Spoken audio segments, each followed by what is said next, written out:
Jaya Radha Madhava Kunja Bihari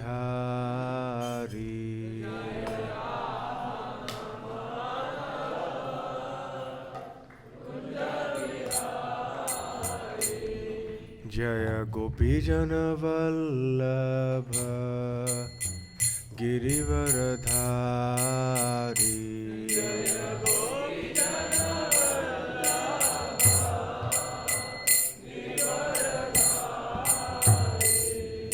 Jaya Gopijana Vallabha Girivaradhari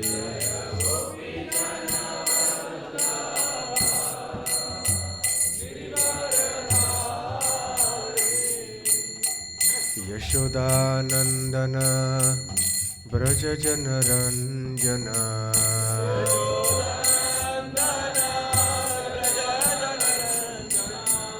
Yashodanandana Brajajana Ranjana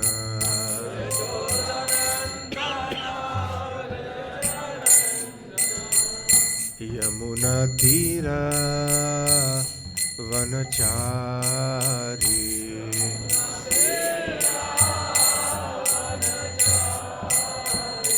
Yamuna Tira Vanachari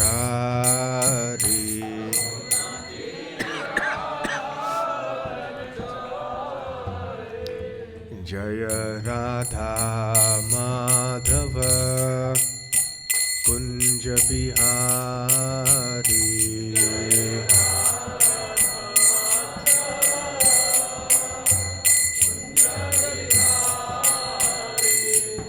Jaya Shri Krishna Chaitanya Prabhu Nityananda Shri Advaita Gadadhar Srivasadi Gaura Bhakta Vrinda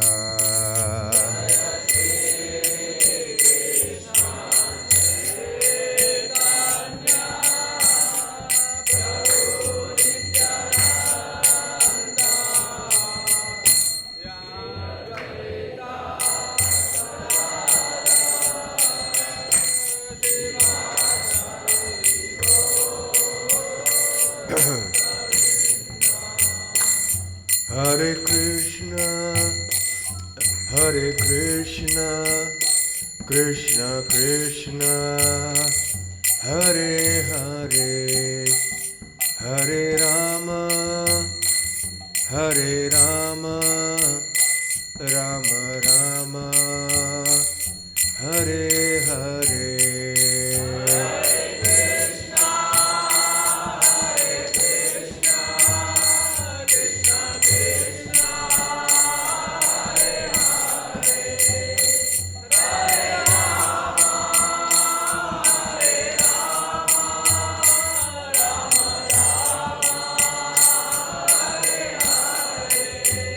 Hare Krishna, Hare Krishna, Krishna Krishna, Hare Hare, Hare Rama, Hare Rama, Rama Rama, Hare Hare.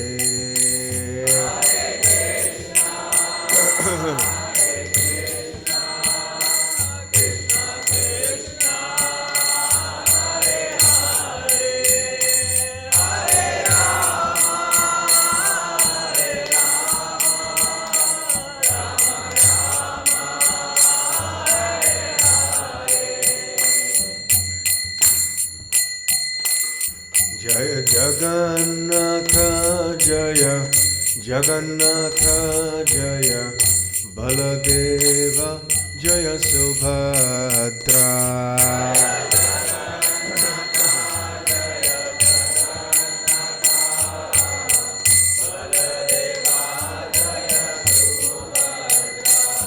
Jaya Gauranitai Jaya Gauranitai Jaya Gauranitai Jaya Gaura Nitai.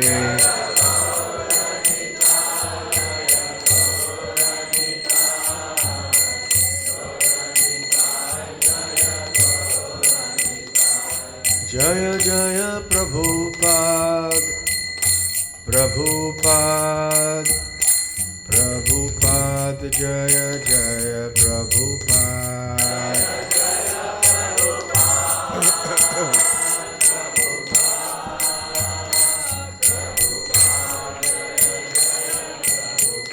Nitai Gaura, Hari Bol, Hari Bol.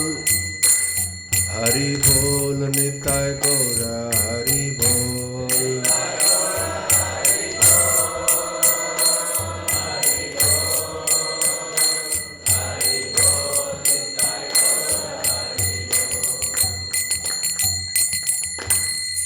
Jayam Vishnupad Paramhansa Parivrajakaacharya Shtotra Sat.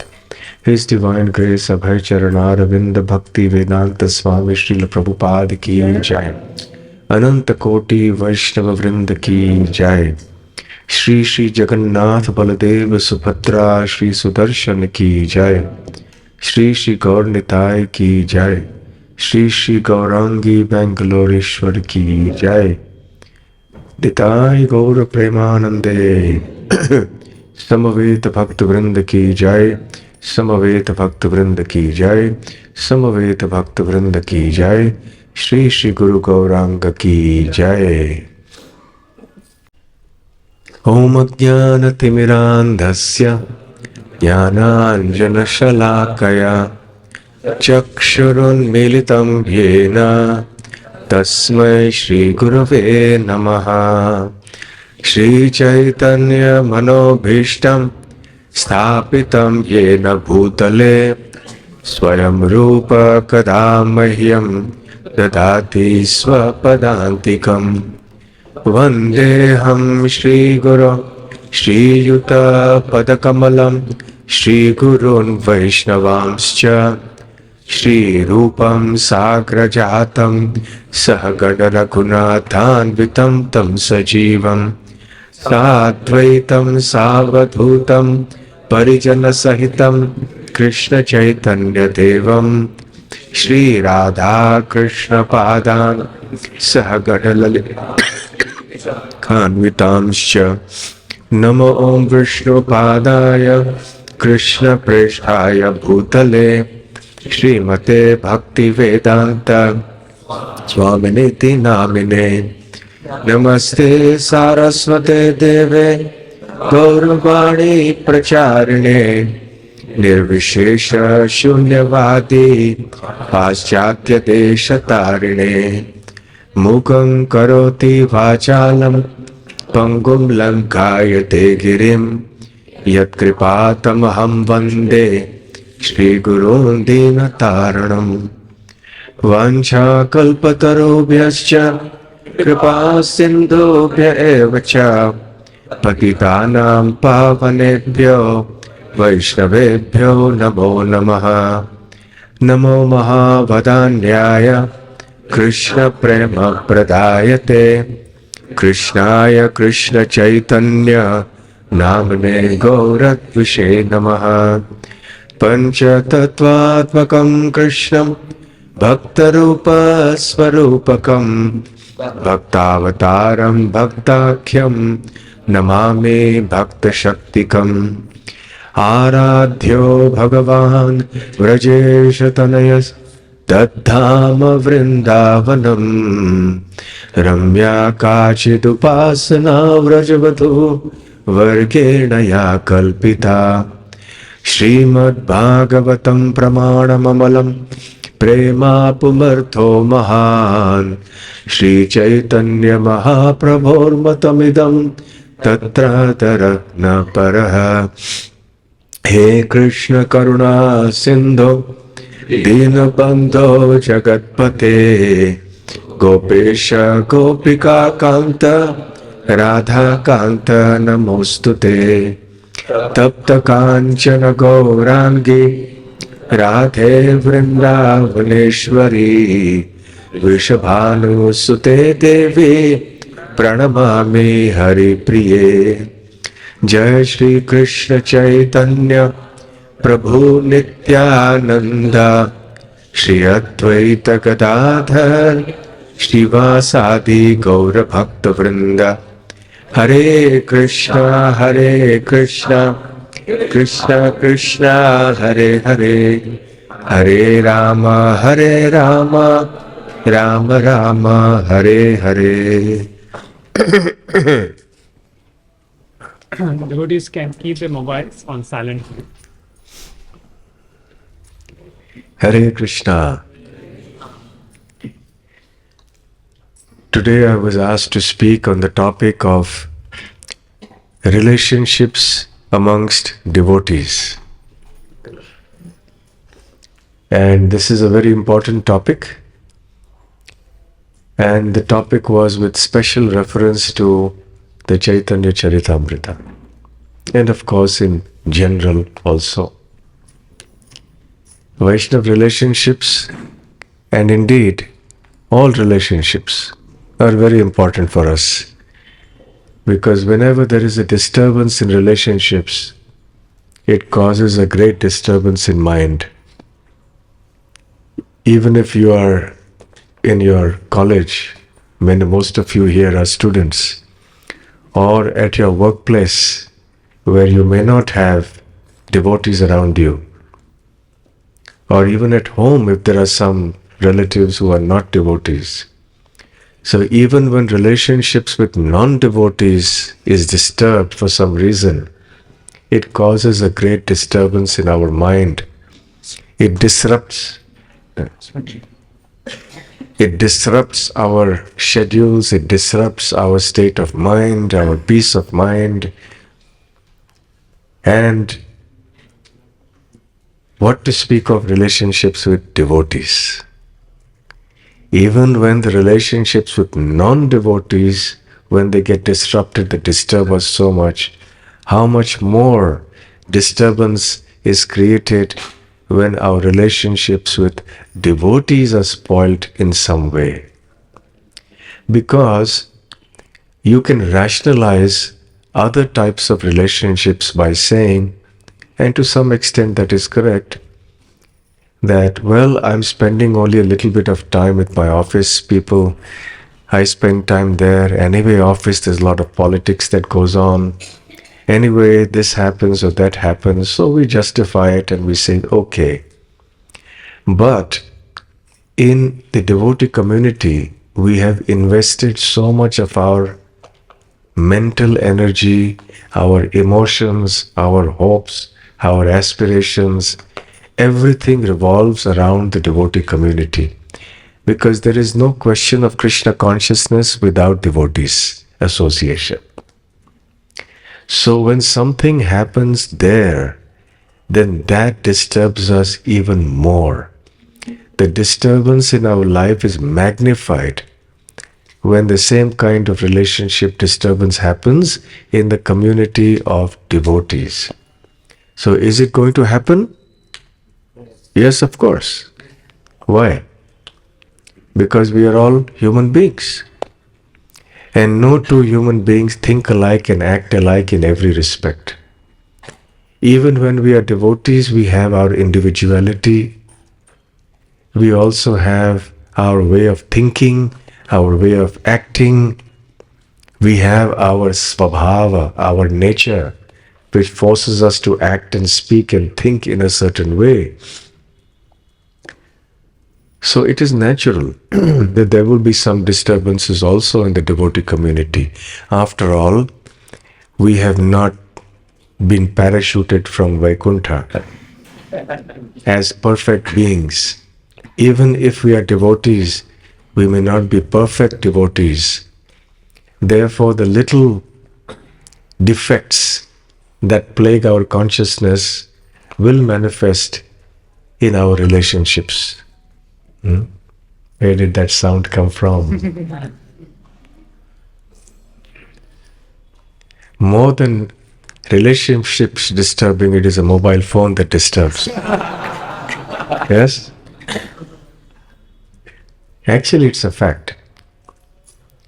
It is spoiling our relationships with people. This one instrument, this mobile phone. Because we want to be close to people who are far away, and we've become very close to them by talking. Now there's video calling, so many things. And we ignore the person who's sitting in front of us. Even when we're having a meeting, we're talking, we're having a discussion, and then we take up the phone and we speak someone. This is one of the factors that disturbs Vaishnava relationship also. Not just Vaishnava relationships, but all relationships. So anyway, since we have come to Krishna consciousness because of the Krishna consciousness we did in the previous life. And that is what Krishna says in Bhagavad Gita also. So therefore, we have not become perfect yet. We are in the path of becoming perfect. So because of the imperfections that we have, naturally there will be some disturbances in our relationships as well. So, what are the factors that are important for us to keep in mind in ensuring that the relationships between devotees are harmonious and pleasing? First and most important, we must be Krishna conscious. Otherwise, what is the meaning of being a devotee? The very simple foundational principle of all Vaishnava relationships is the level of Krishna consciousness. The more Krishna conscious we are, the better will be the quality of our relationships. The less Krishna conscious we are, the more the likelihood of some disturbance coming up because of the anarthas in our heart, because of the disturbances in our own mind, because of the separate interest that we have from Krishna. This is called Prithak Bhavam. Prithak Bhavam or Bhinnatrik as per Srimad Bhagavatam 3rd Canto. So when we have a consciousness that is different from Krishna's interests, then that is called Prithak Bhavam. Prithak means separate, different. So when we want to have good relationships, we must have a common goal, common unified vision of acting, speaking, thinking. That doesn't mean that we are all robots and that we have to think and act alike in every respect. That's not necessary. You may like oranges and somebody may like bananas. It doesn't mean that one is better than the other, but you are going to be different. And you are going to be unrealistic in expecting that he should also like bananas. I like bananas, he should also like bananas. So this is a very simplistic example, but we must recognize that there will always be variegatedness in human beings and all living entities. That is the meaning of individuality. We don't want to create a society of robots, of machines, where we will all be exactly the same in every respect. That is not only not possible, but it is not even desirable.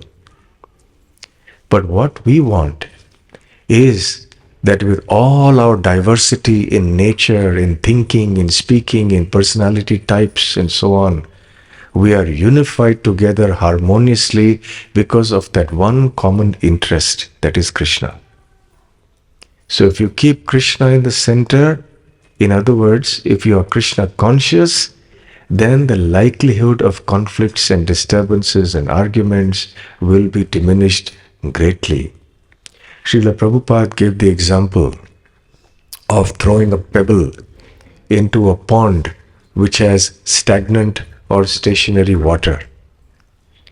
So you will notice that at the point at which the pebble strikes the water, that forms the center of some ripples or waves that emanate from that point, and they go outwards in ever increasing circles.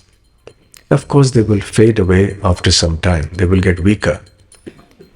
But now, if you throw two pebbles, so at different points in the pond, then both of them will start radiating circles that move outwards.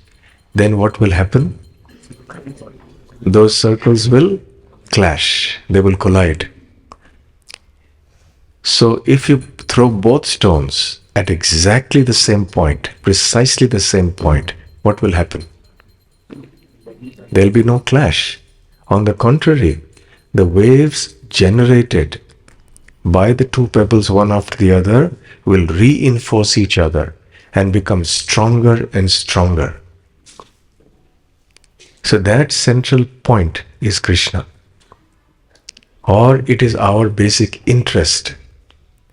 If you have your interest separate from Krishna, I have my interest separate from Krishna, and each of us has our own interest separate from Krishna, then it is like we are throwing these pebbles in different portions of the pond. And then the waves are constantly colliding. In other words, we clash, we have differences of opinion. Of course, as I said earlier, it is not a problem to have differences of opinion. It's quite fine. But we'll talk about it in a few minutes. What does it mean to have these differences of opinion? And how do we resolve them?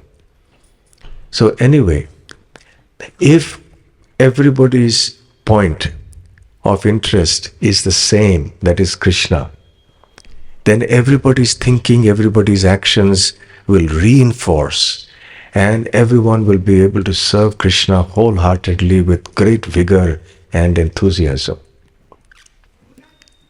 So this is that most important point. To keep Krishna in the center, in other words, to be Krishna conscious. When we are devotees, we are all Krishna conscious, but to some degree. Some are Krishna conscious to a lesser degree, some to a larger degree, some to an even larger degree, and so on. So, very few people strike the stone exactly at that central point. So, we may have Krishna's interest is at one point in that lake, and then I throw a stone that is slightly further away. Somebody else throws it also slightly further away in a different direction.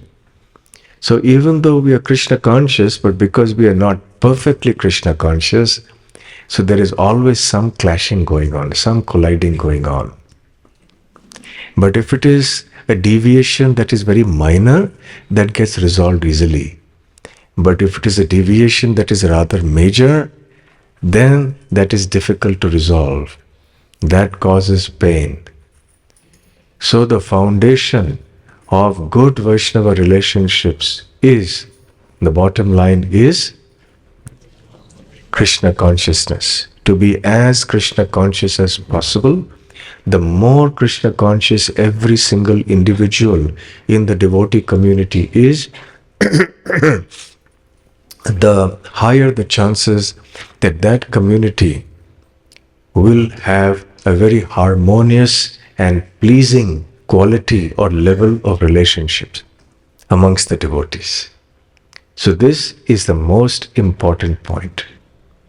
And that includes all other points actually.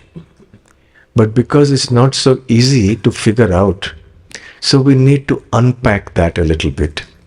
What aspects of Krishna consciousness do we need to keep in mind in order to enhance the quality of Vaishnava relationships, or to minimize or eliminate disturbances in our relationships? So let's unpack this. So when we need to focus on relationships, naturally to be Krishna conscious, you have to chant the holy name. Chanting the holy name is the most important thing. That is the heart of a Vaishnava's life. That is Krishna consciousness. So I'll just talk to you briefly about a group of devotees from a village called Kulina Gram, who used to visit the Jagannath Ratha Yatra every year to get the association of not only Lord Jagannath, but also Lord Chaitanya Mahaprabhu. And Chaitanya Mahaprabhu appreciated them a lot because of their service attitude. they were specialists in making silk ropes because they were some kind of weavers or something like that. So every year they would bring very strong silk ropes, and which were used to carry the deities of Jagannath, Baladev, Subhadra from the sanctum sanctorum, that is the temple inside, to the Rath. Because the deities are very heavy, so the ropes were needed that would be very strong. So these devotees, led by Satyaraj Khan, they would bring these ropes. So Mahaprabhu was very happy with this service. So before they departed for Kulinagram, these devotees came to Mahaprabhu and they asked, we are all householders engaged in materialistic life. So please give us an instruction of how we can progress in our spiritual life.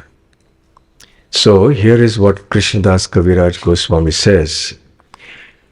Prabhu kahe na Krishna seva Vaishnava sevana nirantara karo Krishna nama sankirtana. So Prabhu kahe na. So Mahaprabhu replied, Krishna seva Vaishnava sevana nirantara karo Krishna nama sankirtana. So he said, serve Krishna, serve the Vaishnavas, and always chant the holy names. So these are the three things that Mahaprabhu told them. What are the three instructions? Serve Krishna, serve the Vaishnavas, the devotees, always chant the holy name. Then he said, then Satyaraj Khan asked an important question because Mahaprabhu said, serve the Vaishnavas. So Satyaraj Khan's question was, who is a Vaishnava? Yes? Important question? So Prabhu kohe jara mukhe shunai ekbar Krishna nama shay pujya shrestha sabakar. He says, whoever, from whosever mouth the name of Krishna is vibrated even once, if you hear the name of Krishna even once from some person, shay pujya shrestha sabakar, then he is worshipable and he is the best among all human beings. So what is the definition of Vaishnava as given by Chaitanya Mahaprabhu? That person from whose mouth you hear the name of Krishna even once is worshipable and the best amongst all. So when you say, when Mahaprabhu said once, in the purports, Prabhupada and the Acharyas have explained that it should not be an offensive name. It should be at least offenseless, if not the pure name. But still, the fact that only one name is chanted by somebody and then we consider that person worshipable. Now we may think, well, so many people are chanting the names of Krishna, so we should worship everybody. Well, yes, but there are different degrees and different manners in which we should worship, and I'll come to that in a few minutes also. Now, the next year, they again came for Rath Yatra. And they again approached Mahaprabhu before leaving Jagannath Puri.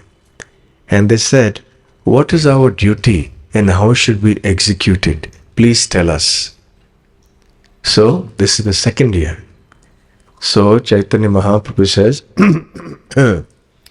Prabhu kahe Vaishnava seva nama sankirtana doi karo shighra pabe Shri Krishna charana. So Mahaprabhu gave them the following instructions. Vaishnava seva, nama sankirtana, doi karo, do these two things. Which two things? Serve the Vaishnavas, chant the holy names. Shighra pabe Shri Krishna charana. Very quickly you will attain the lotus feet of Krishna. So earlier Mahaprabhu had said, serve Krishna, serve the Vaishnavas, chant the holy names. This time he's saying, serve the Vaishnavas, chant the holy names. That includes Vaishnav Seva also. So naturally, Satyaraj Khan asked the natural question. What is the question? Who is a Vaishnava? Right? Previous year also he asked the same question. Now he's asking who is a Vaishnava, and let us see if Mahaprabhu gives the same answer or a different answer.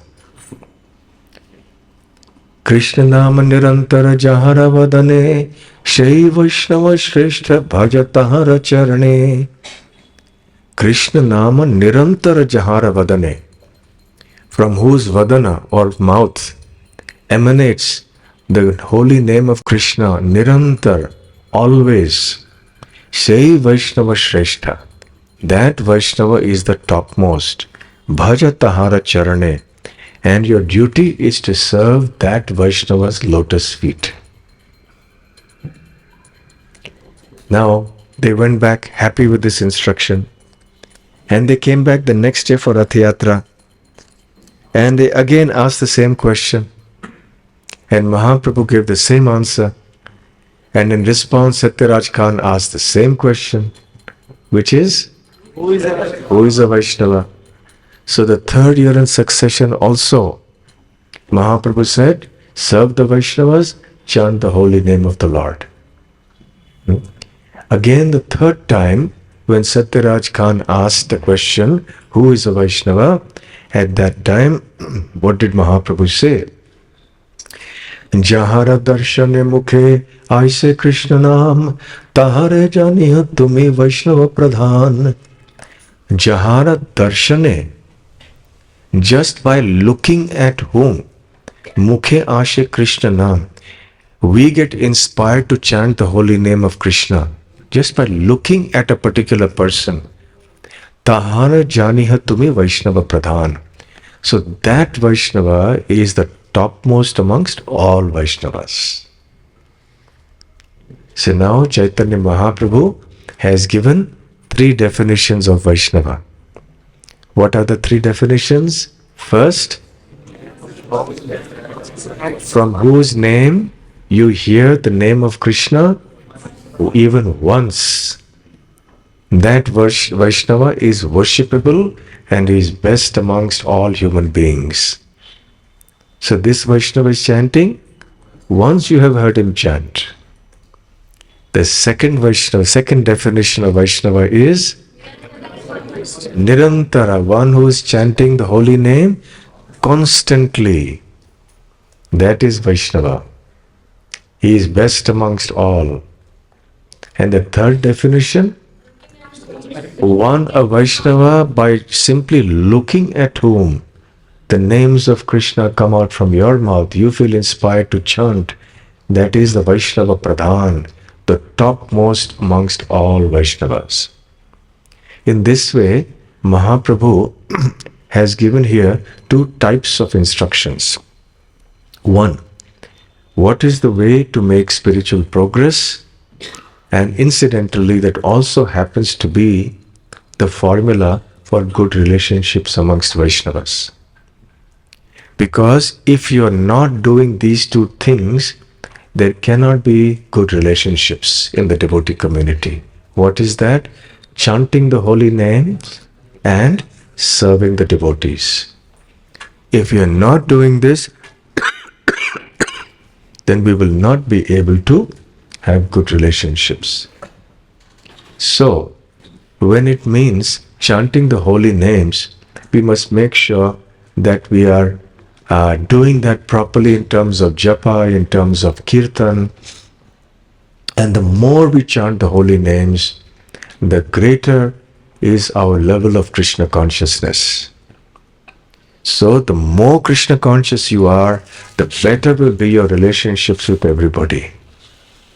But, Jaya, Shri Shri Jagannath Baladev Subhadra ki Jaya. But along with Krishna consciousness, you're just sitting and chanting.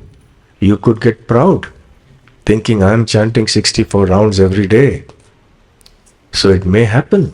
There is a very clear possibility of such a thing happening. So we must not only chant the holy names, although at a certain level, that's all that is required. Like Haridas Thakur, if he's only chanting the holy names and doing nothing else, even that is simply extraordinary. But Haridas Thakur also exemplified a perfect Vaishnava. He also showed what it means to be a Vaishnava. He was always humble. He never became proud that he was constantly chanting the holy names. So we may be chanting the holy names, but unless we are in a mood of humble service to the devotees, we will never get the perfection of chanting the holy names.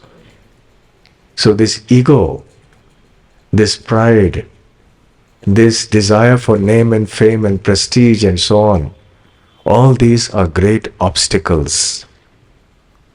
So therefore, Mahaprabhu very wisely has added a second point here.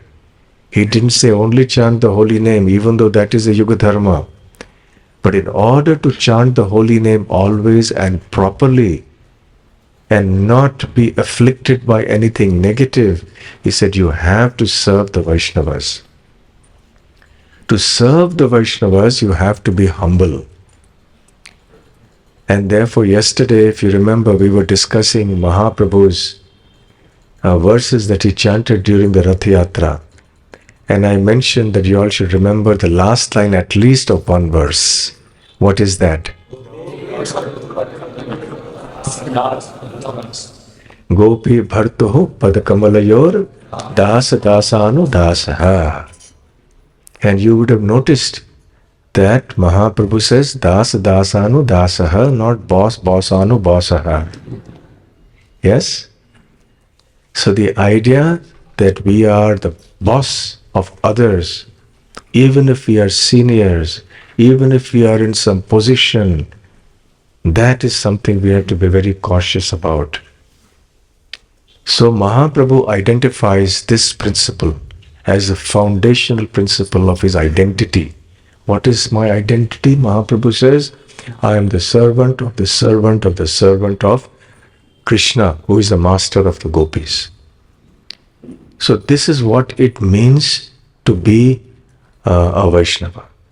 This is what it means to serve the Vaishnavas. Unless we are in this spirit, why should we serve the Vaishnavas?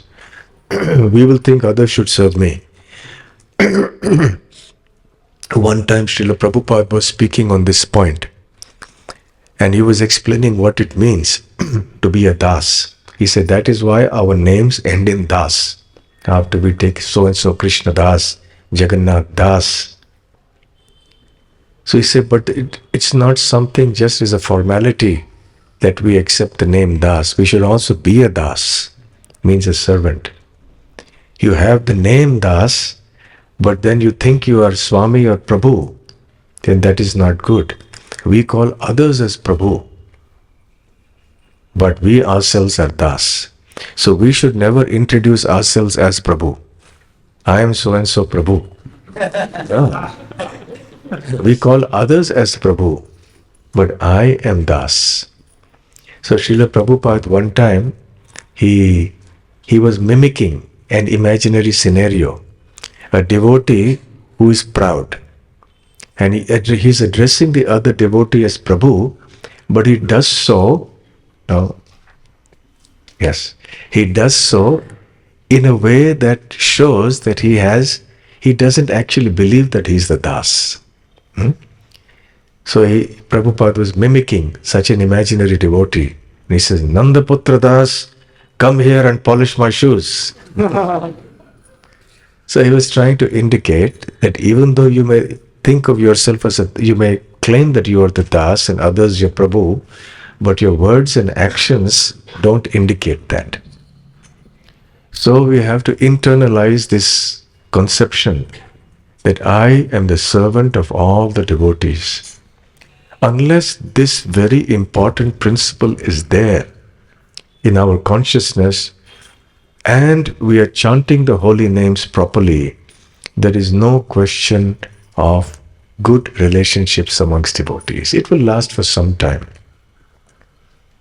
Of course, we do have good relationships. We see other people also in the outside world have relationships. That's fine. It's based on some common footing. But even in the outside world, you will see where ego and pride and self interest are predominant. There, the frequency of relationships getting disrupted is very high. So, therefore, you will see in marital relationships divorces happening very frequently, even amongst friends and amongst office colleagues. There's so many problems happening all the time. So, this one principle of being a servant or wanting to serve others is missing. In today's whole social scenario, political scenario, in whichever scenario you take, this idea that I'm here to serve has only become a slogan. Political leaders, for example, will say, I'm here to serve all of you, but that is the last thing he wants to do. Isn't it? He wants to take our service. Nobody enters, or very, very few people enter politics today to actually serve. Very, very few people enter the medical profession today to serve. Everyone, or most people at least, to be fair, there may be some, but most people will enter such activities for furthering their materialistic self-interest. Either it is their economic development or wanting power and prestige, whatever it is. So we come with that baggage into the devotee community. And we have also carrying this baggage from so many lifetimes. So the spillover or residual traces of these things remain in us. So even when we come to the devotee community, we find these problems. So till we have internalized this conception of us being servant of the devotees, until we have this practice of chanting the holy names as purely as possible, as much as possible, till then it is not possible to have perfect relationships amongst Vaishnavas. So we see here all through the Chaitanya Charitamrita, the devotees also had their differences, but it was very easily resolved because they were all very Krishna conscious and they all saw each other as servants of the Lord. So now, when it comes to being a servant of the devotees, should you give the same kind of respect and service to all the devotees? The answer is no. We should respect all devotees, but different degrees of service and respect are to be offered to different levels of Vaishnavas. That is also brought out, the second point that is brought out by Chaitanya Mahaprabhu in this passage. So he has explained the two things, being a servant of the devotees and chanting the holy name.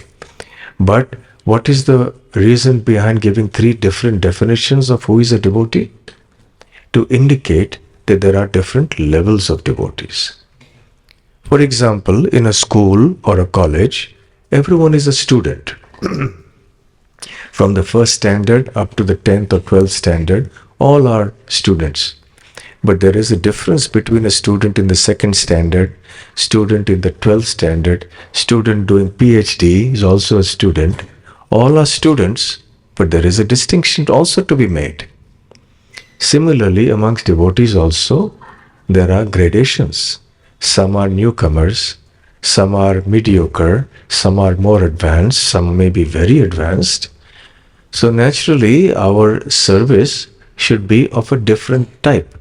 Although underlying all this service should be a mindset of offering respect and avoiding offenses. That should be there across the board. But given that, there will be some gradations. So, Srila Prabhupada has explained that the first category of the Vaishnava, from whose mouth you hear the name of Krishna one time, he is called Kanishta Adhikari. He is a Vaishnava, but he is in a lower grade of Vaishnava. By lower grade, I don't mean it in a negative sense, but in the sense that he is not advanced so much. You hear occasionally he chants some name of Krishna. But still, because the name of Krishna is coming from his mouth, you have to respect him.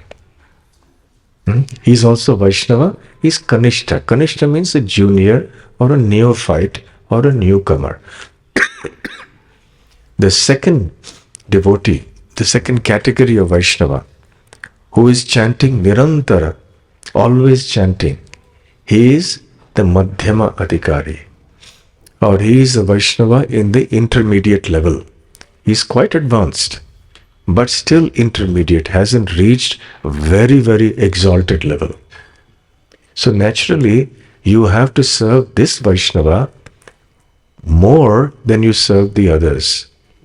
But mind you, it doesn't mean that you neglect the new Vaishnava in order to serve the Madhyamadhikari. It's not that now that the other one has come, you forget this one and you neglect him. No, that also should go on. But the quality of respect and the service that you offer to a Madhyamadhikari will be a little more. It will be qualitatively different from the service and respect you offer to the Kanishta Adhikari. And who is the third kind of Vaishnava? Uttamadhikari, one by simply seeing whom one feels inspired to chant the names of Krishna. That is something exceptional. It's not easy to find.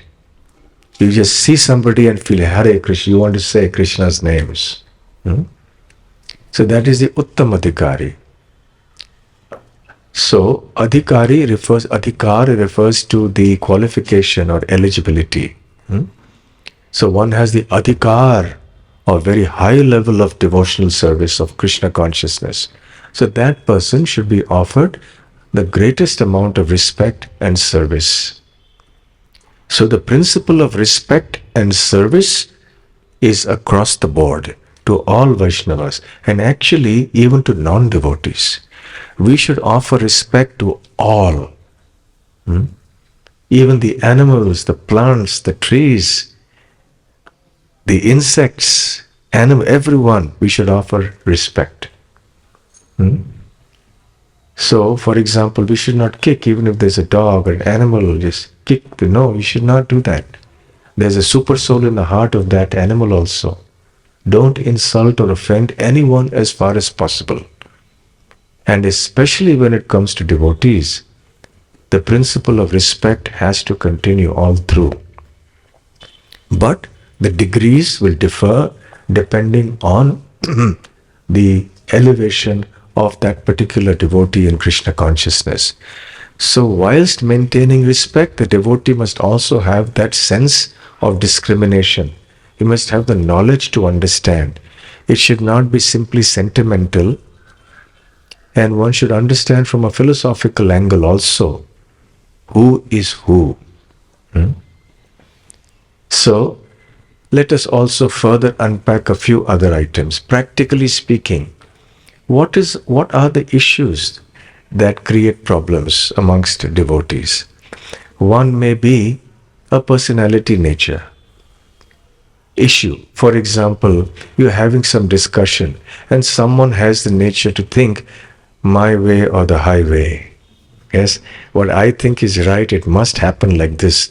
Should we have pink colored curtains or yellow colored curtains in the temple? No, I think it should be yellow, and what I say should happen. So then that causes some friction. So now I'm talking about more practical things that we experience in day-to-day life. So a devotee will also be open to hearing the opinions of other devotees and not think that only what I'm thinking is right and that should be the only thing that should be done. We may have our opinions, but at the end of the day, we should submit to the collective opinions of the Vaishnavas. That doesn't mean that if we are in a group and tomorrow somebody says that Indra is the Supreme Personality of Godhead, that we should say yes, we should go along with that. Keeping Guru Sadhu Shastra as a foundation, We must operate like this. So even in our practical dealings, whether we are doing some devotional service or we are in just casual dealings, we must also know we must always be willing to take into account the opinions and feelings of other devotees. Number two, if we have the desire for some post or some prestige, we want the credit, to that degree there will be a disturbance in the relationships. Because everybody is working collectively to do something. Like, for example, yesterday, such a magnificent Ratha Yatra festival was organized. Hundreds and hundreds of devotees have rendered service. Somebody has to take responsibilities, somebody has to take the leading roles. So many devotees were doing that, and many other devotees were serving in the background. Everyone was serving very nicely with great enthusiasm and sincerity. So it became such a wonderful festival. But if somebody is excessively concerned that I should get the credit, I should get the respect, then that becomes a problem. So a Vaishnava is not so eager to get credit for something or to get some respect for something. Neither is a Vaishnava attached to any particular position or a designation. Somebody has to get the position in order to run an organization or to run any group of individuals. And so sometimes the devotee may be obliged to accept a certain position. But the devotee is not attached to that position. The devotee is willing to give up that position if that is what it will help to serve Krishna better. If that is what will help to make relationships between devotees better. So we should not be attached to post, to position, to prestige, to name and fame and respect and all of that. And certainly at a very gross level, that doesn't happen much, sometimes, but it's very rarely. If we are attached to making some personal profit, financially or this way or that way, from some issue, then that also creates a disturbance. Let's say we are working together for the temple, some project we are doing, but somebody has a personal financial interest and they want to do something so they can also earn some money out of it.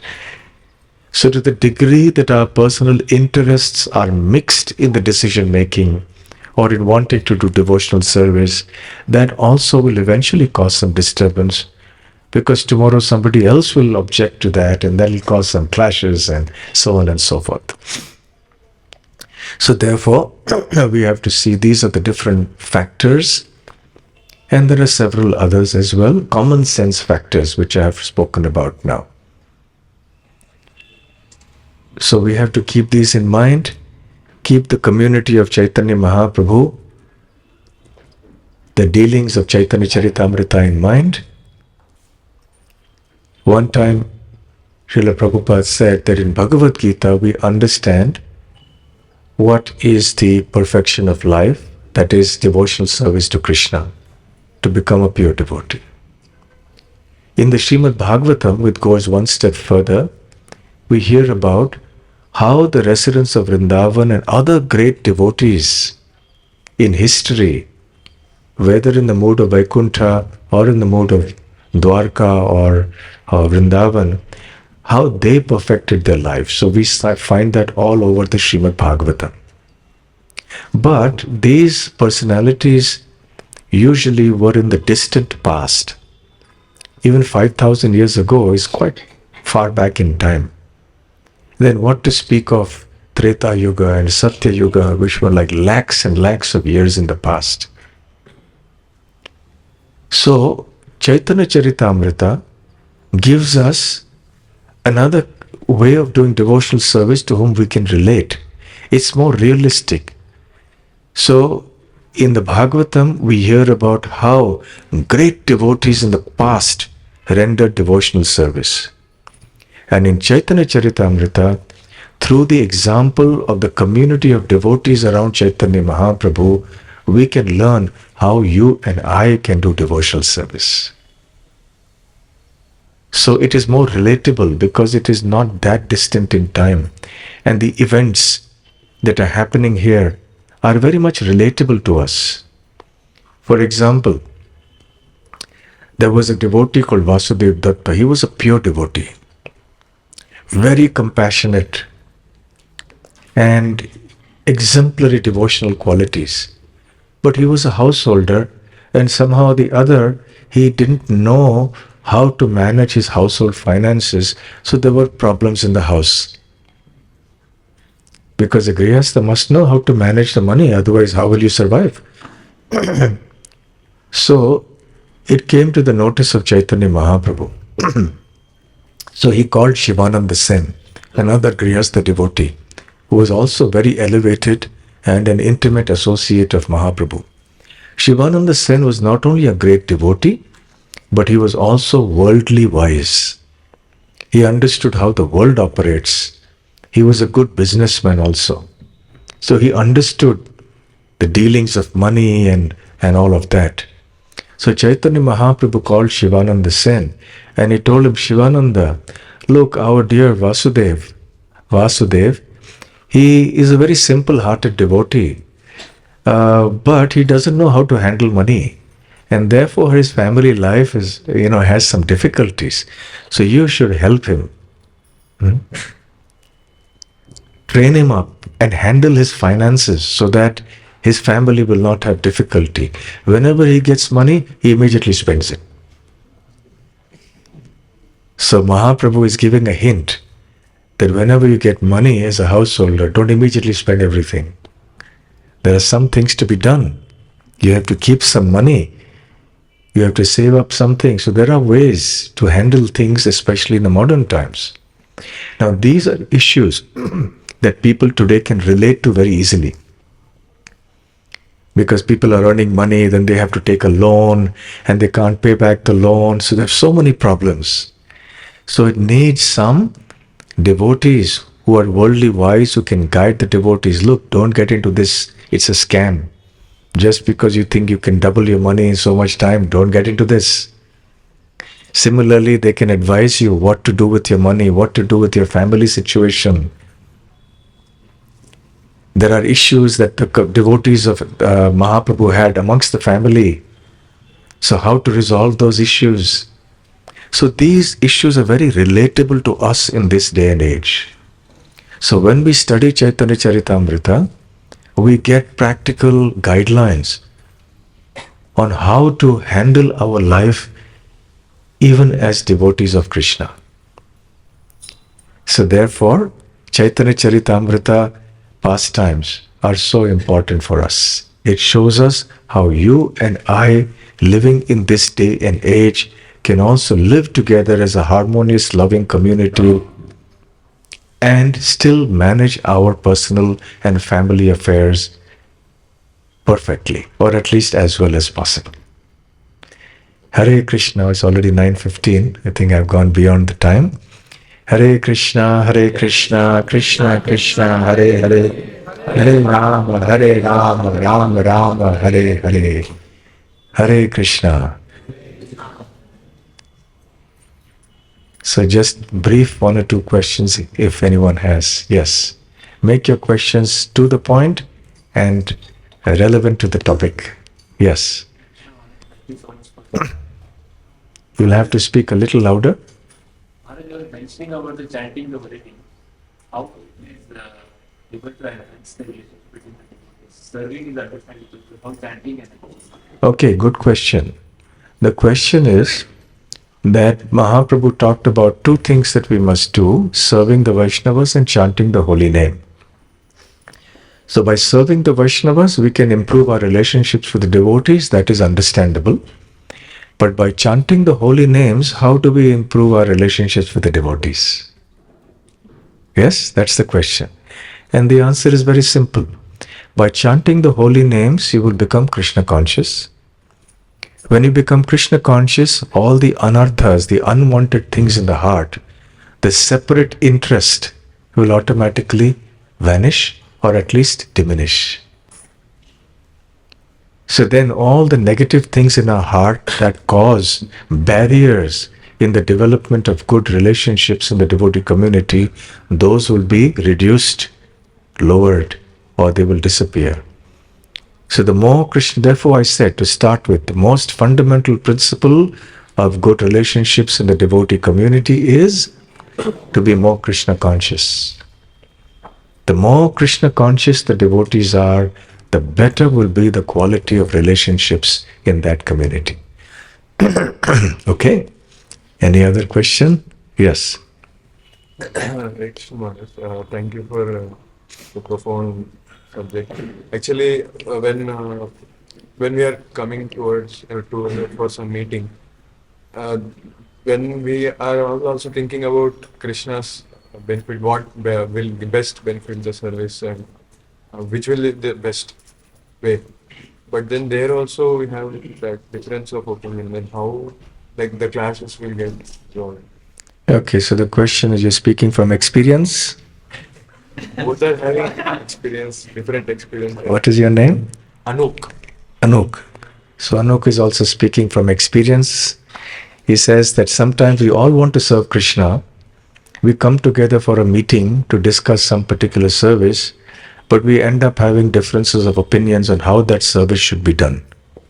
Sounds familiar? How many people have experience of this? Raise your hands. Everybody. As I said, it is not unusual to have differences of opinions. Don't be afraid of differences of opinion. It's bound to happen. It's natural.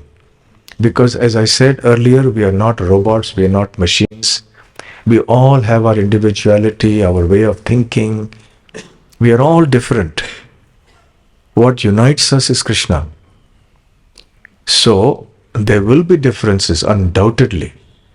But there should not be differences on basic things. Indra is Supreme Personality of Godhead or Krishna is Supreme Personality. At least on that front, there should be no difference. Otherwise, that person should not be in this community. He should be in some Indra conscious community, not Krishna conscious community. But within the framework of Krishna consciousness, yes, there will be 100% there will be differences of opinion, not 95%. 100% there will be. So the question is that we should not have unnecessary differences. First point.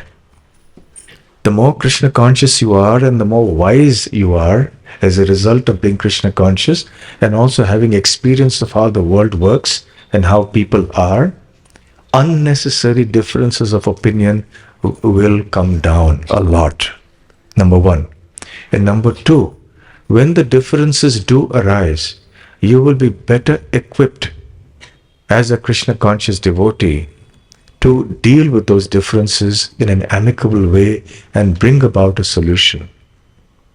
Even after all of that, and that is also seen in the devotee community, sometimes solutions may not come.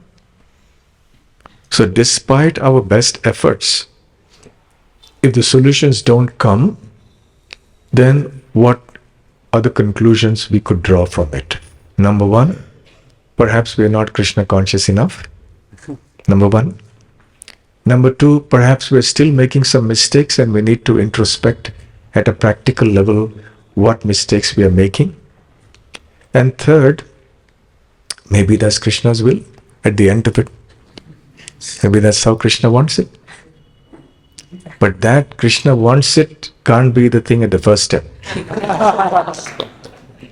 I want pink curtains, not yellow.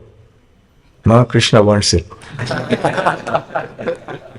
That is something that's there only at the very, very end of everything. If all the very Krishna conscious devotees are trying their best, and still something is not getting resolved, perhaps we also have to look in for our own mistakes. We're not doing things right in some way. And at the end of it all, it's Krishna. Okay? All right. So thank you all very much. Srila Prabhupada ki Jaya. Gaur Premanande Hari Hari Bol. Shri Jagannath Mandir Bengaluru Yatra Ki Jai. Hare Krishna.